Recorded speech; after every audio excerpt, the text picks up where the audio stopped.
النهارده يا ماما كنت بتفرج على التيك توك، لقيت حد طلع لي يعني ان الجواز نهاية اي علاقة حب ما بين اتنين. مم. الكلام ده حقيقي؟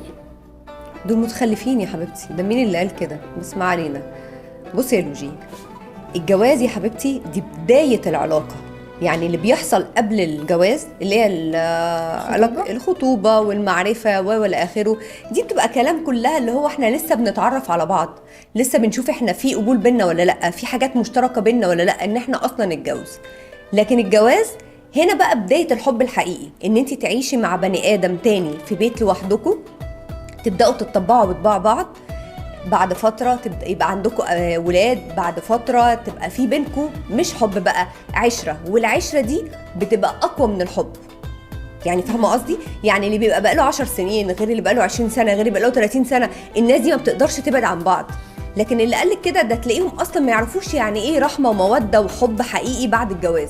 دي ناس كانوا متجوزين عشان اسباب تانية، منظره بقى، عايز يتجوز، هو مبسوط ومعاه قرشين، باباه مبسوط ومعاه قرشين، فبيجوزوا علشان الشكل الاجتماعي، مش عارفه اتجوز بنت مين، حاجات كلها بتلاقيها مصالح او حاجات ما يعني ملهاش علاقه باللي هي تكوين اسره. لكن البني ادم اللي داخل يكون اسره حبيبه قلبي دوت داخل على بجد حاجه حقيقيه. فاهمه قصدي؟ يعني ده واحد بيختار واحده قريبه منه في كل المواصفات، مفيش حد شبه حد بيتجوز على فكره، لكن تبقى قريبه منه في كل المواصفات، شبهه في العيله، شبهه في الاخلاق. فاهمه قصدي؟ لما بيتجوزوا وبنبقى خلاص بنبني هنا بقى كده عيله واسره، بالحب بيتطور وبيكبر. يعني انا بشوف ان الحب اللي بعد الجواز بسنين ده اقوى واهم بكتير جدا من حب العيال اللي بيبقى في الخطوبه. وانا بالنسبه لي حب الخطوبه ده مش حب، ده بيبقى اتنين مبسوطين ببعض وفرحانين بشكل بعض وفرحين بالخروجات والفسح والهدايا.